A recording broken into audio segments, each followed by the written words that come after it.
Hi, it's so nice to meet you. I'm Kirsten with Laurel Ridge. Hi, it's a pleasure to meet you. Very nice to meet you. Alright, so music therapy internship.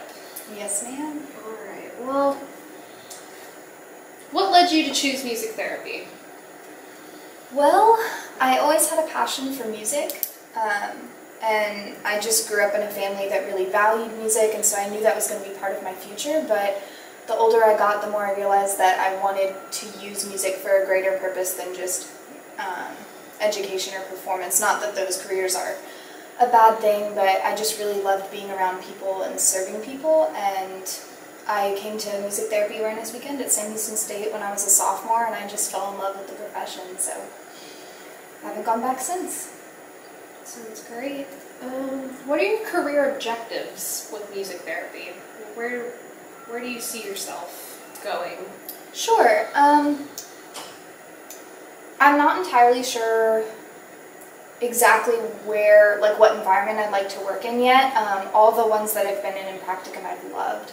And so really I just see myself working, probably not private practice or anything. I want to stay in one place and really devote myself to just one community and one population and familiarize myself with one community. But I see myself just being consistent and serving the same place and the same people for a while. So. Sounds good. How has college prepared you for an internship? Well, practicum especially has prepared me, but I think all my classes have in a way. I've met people from so many different walks of life, and so even before meeting like clients in practicum settings and things like that, it was learning to work with people that I wasn't entirely comfortable with at first or familiar with, and learning how music connected us and allowed us to communicate better and become better individuals, and then transferring that just to people that had more specific needs. I'd say that has prepared me the most. Sounds good.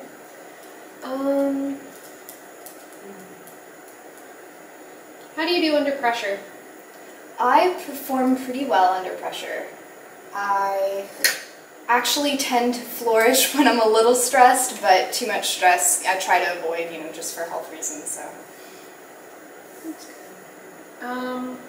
After your internship, do you plan on going back and doing your master's? No, ma'am. I'd like to just get right into the field. Maybe go back to my master's eventually, but I would like to do some real clinical work for a while. Sounds good. Let's see. Alright, let's go with the good old standard. What are your strengths and weaknesses? My strengths, music would be one of them, as corny as that sounds. I'm pretty comfortable improvising and writing songs and just learning songs on the spot. I really, really enjoy that. And then people skills. I've had a lot of leadership positions in the past, so I really enjoy being able to model things for people and just help them achieve their goals. But my weakness going along with that would be that I'm a people pleaser, and so I find it hard to say no, and I find it hard to address conflict. But the more I've been in practicum settings and things like that, I've learned that addressing conflict and being a little more assertive is a way of getting people to respect you and actually build good rapport, so I'm working through that. So, give me an example of a time you had to handle conflict that you weren't exactly comfortable with. Sure. Well, let's see, I've been on a lot of mission trips in the past, and one of my more recent ones was to just College Station, and we had to sleep in tents, and we were doing construction work on a church, and there was some difficulty with people not... I'm very much a work before you play kind of person, where other people are play as you work people. And so getting people on task, it was really tense for a while because I felt like I was doing more work. But then just humbling myself and being willing to kind of model doing that work and getting everyone focused back on the task, it was all fine. They taught me to be a little more comfortable and play while I worked, and then I would just model, like, here's what we're supposed to be doing right now. So that was probably my most recent experience with that. Sounds like a good learning experience. It was. What 2 accomplishments have given you the most satisfaction and why? 2 accomplishments. Probably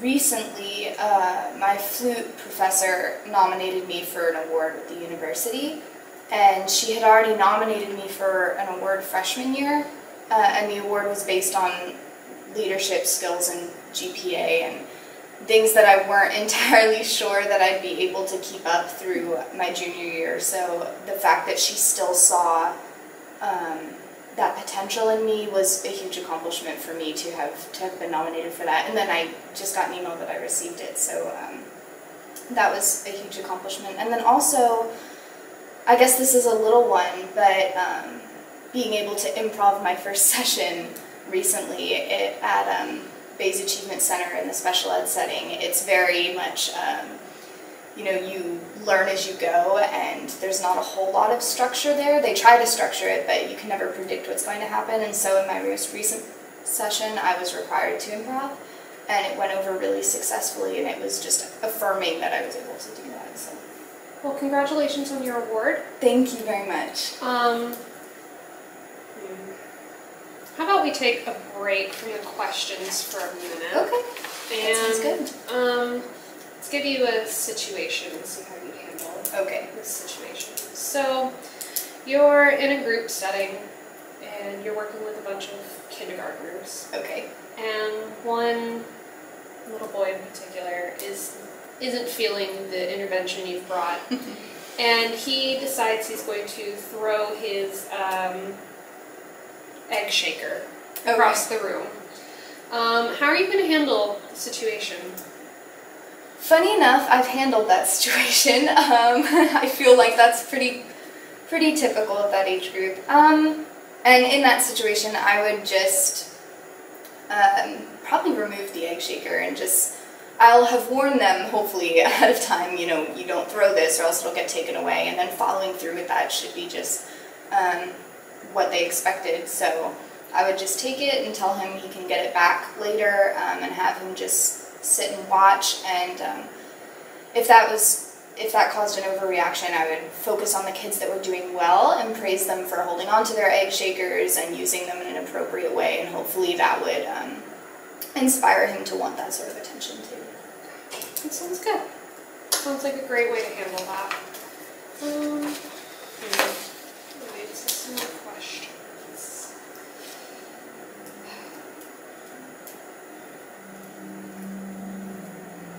What do you want in a future boss?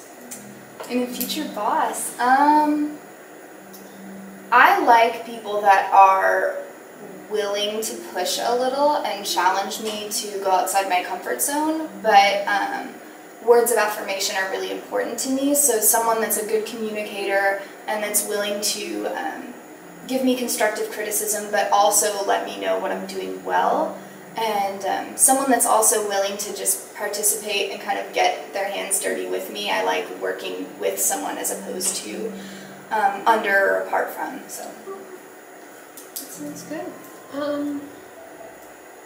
What is a long-term goal you currently have for yourself?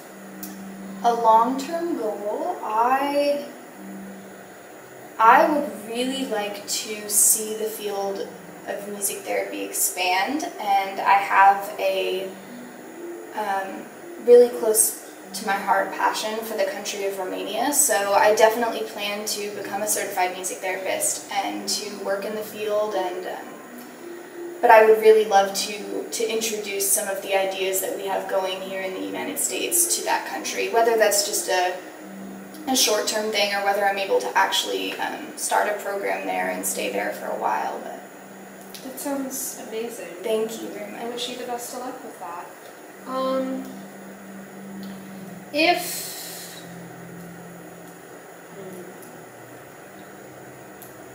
If you could, how would you change how your college experience went?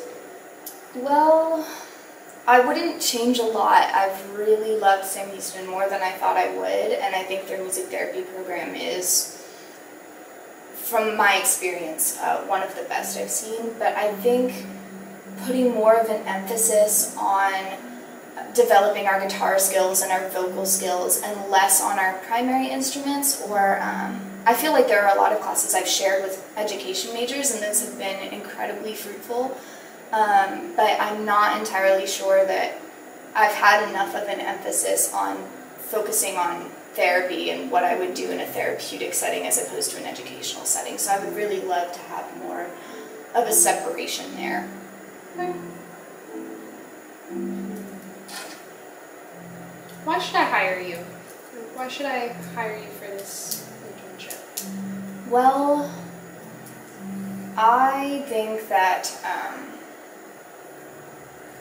Laurel Ridge is an incredible place. I am really drawn to the psychiatric setting, and I think that I'm very flexible and I'm passionate about my work. I love music and I love people, and I know those are two things that won't change no matter the pressure and stress that I go through. And I'm willing to push myself and work hard and just be loyal to wherever I am, even if it's not what I expected. I'm very loyal, so I think I have a lot to offer Laurel Ridge, and I think Laurel Ridge has a lot to offer me, and I'm excited to learn from everyone here and to just be observant and absorbent while I'm here. So internship can be quite stressful at times, but how do you feel you do it taking care of yourself? Because obviously you're going to have to come first if you're going to do well at this internship. Yeah, that's valuable. Well, music is typically my go-to self-care, but I realize in a musical profession that's not always the best choice. So I've kind of expanded into really intentionally taking time to spend with my friends where I'm not talking about school or about my career, and it's just enjoying one another's company and affirming one another and building one another up. And I've also found hobbies like baking and gardening and kind of, I'm seeping into my grandma years now, but I found them to be really relaxing and really detached from anything music therapy related. So when I get back into my field, I'm excited to be back and I'm refreshed and recharged. So. That's good. That's good. I'm glad you have ways you take care of yourself. What kind of relationship do you think you should have with your internship supervisor?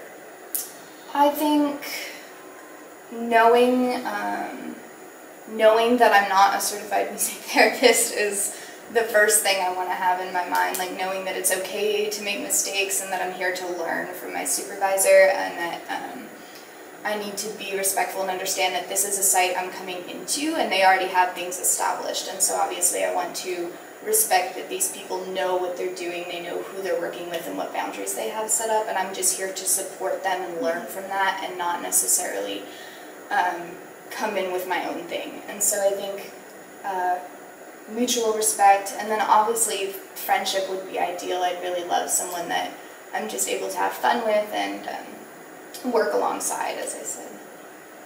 What have you, I see here that you've been involved in a lot of extracurricular activities outside of your classes while in college. So what have you learned from those? Yeah, I've primarily been a small group leader with a campus ministry, and that has taken up most of my extracurricular time. And I've learned being a small group leader has taught me a lot about just being vulnerable and transparent and genuine. So when I meet with the girls in my group, understanding that whatever we've had going on in our weeks, I want it to be a safe and comfortable space for us, and it's really allowed me to learn who I am as a teacher and as a mentor, but also as a friend, and how to balance those two relationships when you have both at the same time. but mostly just that transparency and being willing to be honest even when it's uncomfortable, and accept other people at face value when they're being honest with you. Okay. So this will be the last thing that I have to ask of you. Okay, but great. Could you play a song for me on your guitar? Yes, absolutely. I'd be happy to.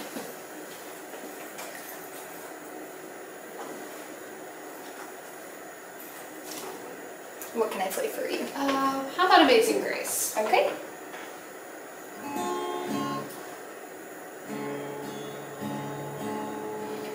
Amazing grace, how sweet the sound that saved a wretch like me. I once was lost, but now I'm found. Was blind, but now I see.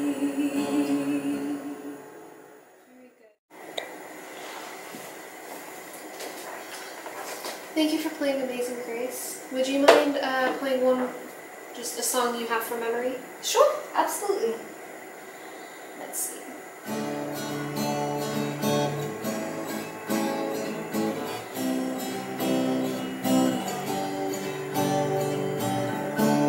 If you were here, I could deceive you.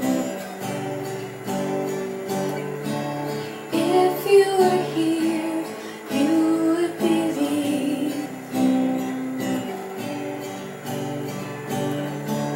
Would you suspect my emotions? Wonder in the air, do not want a part of this anymore.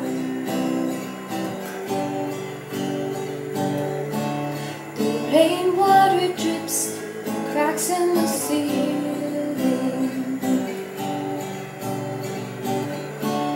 I now have to spend my time on repairs.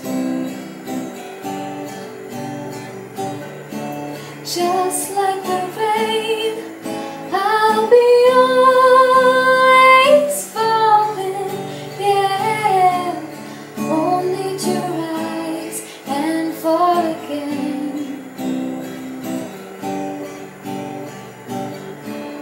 If you were here, I could deceive you. If you were here, you would believe.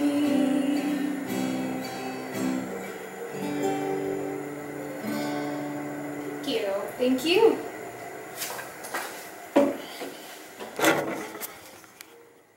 Okay. So, do you have any questions for me? Sure, yeah. I guess I'd like to know what you're looking for in an intern.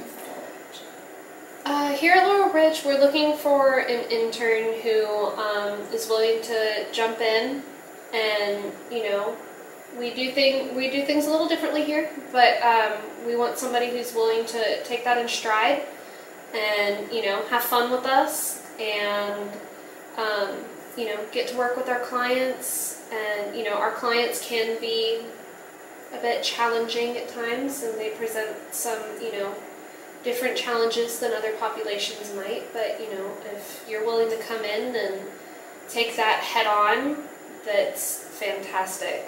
Great. That sounds great. Do you have anything else?